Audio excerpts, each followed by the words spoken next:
Friends, आज हम बात करेंगे आईआरएफसी के बारे में। और जैसा कि आप लोग देख पाए दोस्तों कि आईआरएफसी में आज के दिन हमें एक जबरदस्त तेजी बनते हुए दिखाई दे रही है। आज के दिन आईआरएफसी में हमें करीब करीब 7% की एक तेजी बनते हुए दिखाई दे रही है। तो आज इस वीडियो के माध्यम से हम लोग जानेंगे दोस्तों कि आईआरएफसी में जो तेजी हमें बनते हुए दिखाई दे रही है, किस वजह से ये तेजी हमें बनते हुए दिखाई दे रही है। क्योंकि अगर आपने आईआरएफसी में इन्वेस्ट करके रखा है तो आपको भले भांति मालूम ही होगा कि जब भी आईआरएफसी का क्वार्टरली रिजल्ट आता है या फिर आईआरएफसी जब डिविडेंड अनाउंस करता है तो उस समय लिमिटेड टाइम के लिए आईआरएफसी में तेजी बनती है और उसके बाद जैसे ही डिविडेंड का एक्स डेट ओवर हो जाता है या फिर क्वार्टरली रिजल्ट जैसे ही आ जाता है उसके बाद से ग्रेजुअली आईआरएफसी में हमें गिरावट होते हुए दिखाई देती थी। लेकिन अभी का सिचुएशन हमें कुछ अलग ही दिखाई दे रहा है। डिविडेंड अनाउंस होने के बाद एक्स डेट भी चला गया, क्वार्टरली रिजल्ट अच्छा हुआ, इतना समय भी हो गया, लेकिन इसके बावजूद भी आईआरएफसी का तेजी हमें थमता हुआ नहीं दिखाई दे रहा है। आईआरएफसी देखा जाए तो नया हाई पे हाई हमें बनाता हुआ दिखाई दे रहा है। अगर आज के ट्रेडिंग सेशन की ही अगर बात करोगे दोस्तों तो आईआरएफसी ने आज के दिन फिर से अपना एक नया हाई बनाया 31 रुपए 70 पैसे का।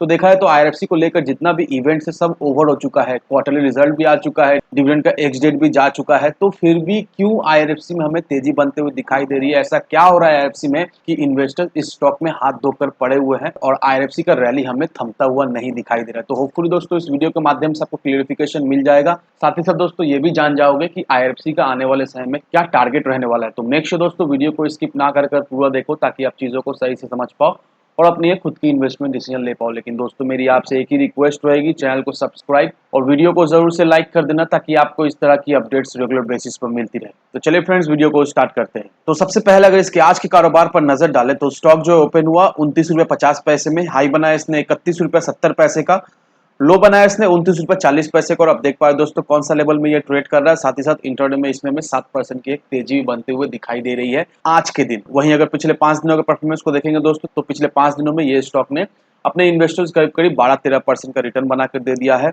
एक महीने का परफॉर्मेंस भी बहुत अच्छा खासा हमें दिखाई दे रहा है। एक महीने में करीब करीब 41% की एक रिटर्न अपने इन्वेस्टर्स को बनाकर दे दिया। तो रिटर्न के मामले में आईआरएफसी ने यह साबित कर दिया है कि वो एक बहुत ही मजबूत स्टॉक है और इन्वेस्टर्स अगर आईआरएफसी में इन्वेस्ट करके रखते हैं तो आईआरएफसी भी अपने इन्वेस्टर्स को मालामाल कर सकता है। आईआरएफसी ने ये साबित कर दिया। अब सवाल ये रहा कि आईआरएफसी में हमें क्यों तेजी बनते हुए दिखाई दे रही है और ये तेजी हमें कौन सा लेवल तक जाता हुआ दिखाई दे सकता है। साथ ही साथ आईआरएफसी में अभी हमें इन्वेस्ट करना चाहिए या नहीं, क्योंकि हम सभी लोगों को अच्छी तरीके से पता है कि आईआरएफसी अभी ओवरबॉट जोन में जा चुका है और कोई भी स्टॉक ओवरबॉट जोन में जब भी जाता है तो उसमें एक गिरावट होते हुए दिखाई देती है। तो क्या ये लेवल सही रहने वाला है आईआरएफसी में इन्वेस्ट करने का? तो होपफुली दोस्तों इस वीडियो के माध्यम से आपको क्लियरिफिकेशन मिल जाएगा। अब यहाँ पर दोस्तों इस आर्टिकल को देखो, ये आर्टिकल देखने के बाद आपका जो भी डाउट्स है वो सारा डाउट्स जो है वो क्लियर हो जाएगा कि किस वजह से ये सारे पीएसयू स्टॉक में हमें एक तेजी बनते हुए दिखाई दे रही है। अब यहाँ पर देखो दोस्तों PSU rail stock zoom up to 70% in a month. अब लास्ट वीक से सारे पीएसयू स्टॉक में हमें एक अच्छी खासी तेजी बनते हुए दिखाई दे रही है। पीएसयू इन द सेंस सिर्फ और सिर्फ पीएसयू बैंक के स्टॉक में ही ये तेजी हमें लिमिटेड रहते हुए नहीं दिखाई दे रही है, रेल स्टॉक में भी हमें एक अच्छी खासी तेजी बनते हुए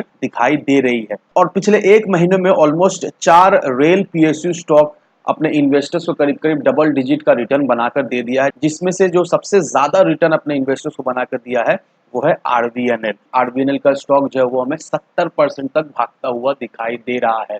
अब ये जो आरबीएनएल का एग्जांपल दिया हुआ दोस्तों, ये इसलिए एग्जांपल दिया हुआ है कि पीएसयू स्टॉक तो बहुत सारे, लेकिन पिछले एक महीने में जो स्टॉक सबसे ज्यादा भागा है वो है आरबीएनएल।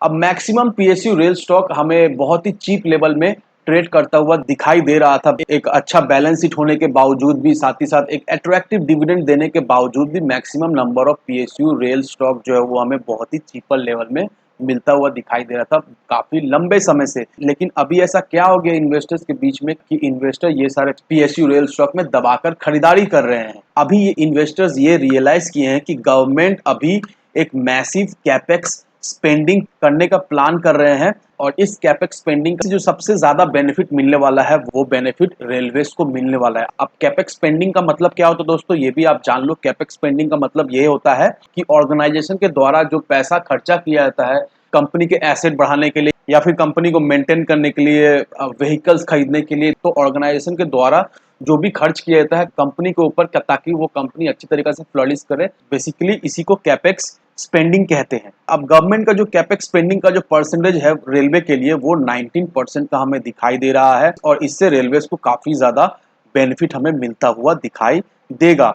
अब ये कैपेक्स स्पेंडिंग जो होने वाला है, ये पैसा को सबसे ज्यादा रेलवेज लाइन और ट्रैक्स को मॉडर्नाइजिंग करने के लिए यूज होगी एज वेल एज इलेक्ट्रिफिकेशन के लिए यूज किया जाएगा। और यहाँ पर देखो दोस्तों 19,000 करोड़ रुपीस भी अलॉट किया गया है वेरियस मेट्रो प्रोजेक्ट्स के लिए अक्रॉस इंडिया। और हमारे फाइनेंस मिनिस्टर निर्मला सीतारमन उनके तरफ से ये भी अनाउंसमेंट आया है कि 400 नए वंदे भारत ट्रेन भी आने वाला है। अब इंडिया में जो स्टॉक्स है वो बेसिकली दो रीजन से ऊपर भागता है। जो पहला रीजन है वो है ग्रोथ और जो दूसरा रीजन है वो है एक्सपेक्टेशन ऑफ ग्रोथ। और ये जो दूसरा फैक्टर है एक्सपेक्टेशन ऑफ ग्रोथ, ये फैक्टर अभी काफी ज्यादा कारगर साबित हो रहा है, क्योंकि इस फैक्टर के वजह से ही अभी हमें सारे पीएसयू स्टॉक में ये तेजी बनते हुए दिखाई दे रही है, क्योंकि इन्वेस्टर्स ये एक्सपेक्ट कर रहे हैं कि ये कैपेक्स स्पेंडिंग जो गवर्नमेंट की तरफ से आ रहा है, इससे ये एक्सपेक्ट किया जा रहा है कि आने वाले समय में ये रेलवे सेक्टर में एक अच्छी खासी ग्रोथ होते हुए दिखाई देगी। रेलवे सेक्टर जो मॉडर्नाइज होगा, इससे जितने भी स्टॉक है रेलवे के उसको अच्छा खासा बेनिफिट मिलता हुआ दिखाई देगा। और अगर बेनिफिट मिलता है तो इससे डायरेक्टली